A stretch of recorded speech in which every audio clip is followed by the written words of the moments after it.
Hello, everyone. This is Doug Davis, broker in charge at Crombie Realty, and here with another Ask Doug. And again, if you're liking these videos, please subscribe or give me a thumbs up. And so today, wanted to speak on the proposal to ban over 7,000 short-term rentals on Maui. These are resort condos. And the reason that the government is going after these owners is because they want to create more housing, especially in the aftermath of the Maui fires in Kula and in Lahaina, where about 7,000 people were displaced um, from that fire. All the housing and apartment complexes and all that sort of thing. Unfortunate that they can't build their way out of this by speeding up approval processes to allow construction, because that would be the proper way. But what they're doing is going after currently legal short-term rental properties. They're grandfathered in, but they're on apartment zoned land. Well, now the government is saying that if it's short term, it should be resort, commercial, hotel zoned and not apartment. But these are legally built and now grandfathered because they changed from wanting to have short-term rental hotel use on apartment land, but they were built with that being appropriate. So most of the 7,000 were developed for specifically for resort use. So they're all over Maui, from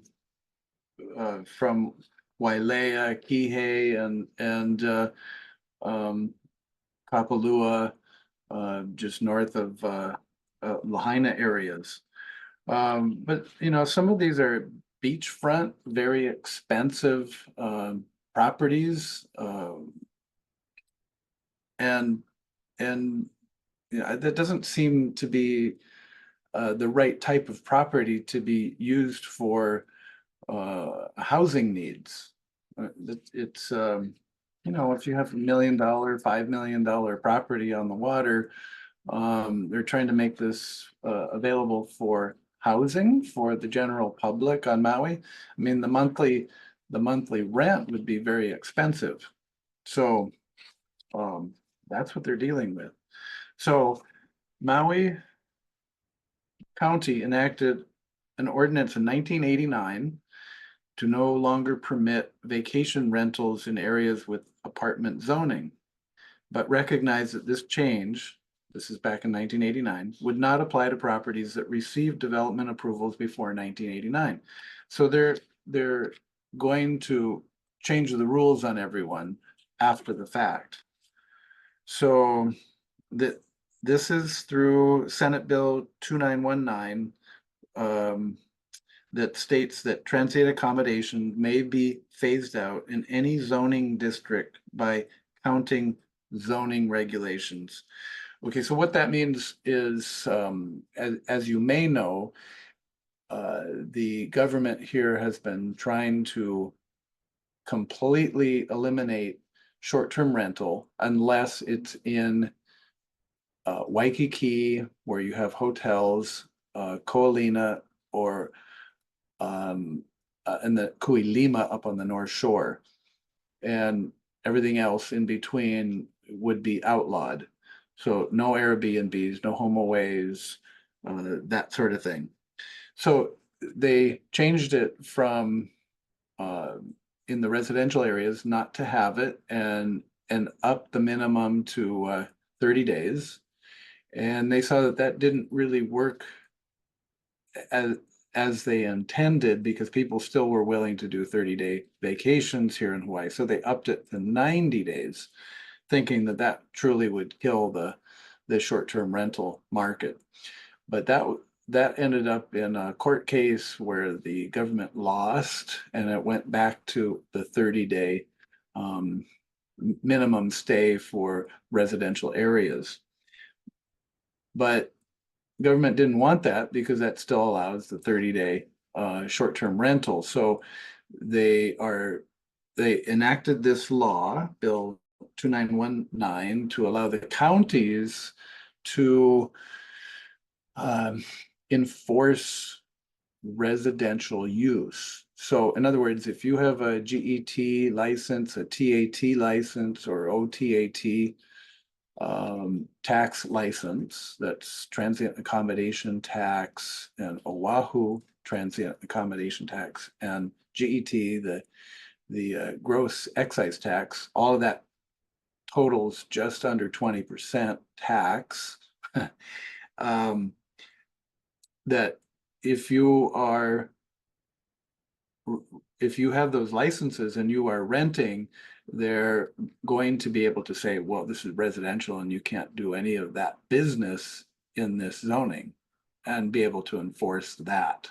So that truly is the way to kill the short-term rentals under 6 months. So it looks like we're going to 6 months minimum stay. And all of this is under the guise of providing more housing for local people. But again, if it's resort use, that's not something that local people can necessarily afford. So that doesn't make any sense. It would make more sense to streamline the permitting process here. I personally just got a plumbing valve permit that took 3 years. Oh my gosh, a plumbing valve. How long does that take? 3 years. Anyway, that's why we can't have housing here. It just takes too long, and it gets too expensive for developers to hold property and do absolutely nothing for 2 or 3 years before they get a permit. And if it's a high rise, I don't know how long that would take. 10 years maybe to get a permit to do construction of a high rise. This would all start in actually next year if this passes. So anyway, give you an idea of what's happening with Maui zoning and conversion of the resort properties to long-term housing. That's a lot of tax revenue lost to the county. So I hope they're taking that into account. So there you go. What a topic. Oh my gosh. All right. So if you have any real estate needs, buying, selling, or have property management needs, please give me a call. Let me know. Until next week. Thanks so much.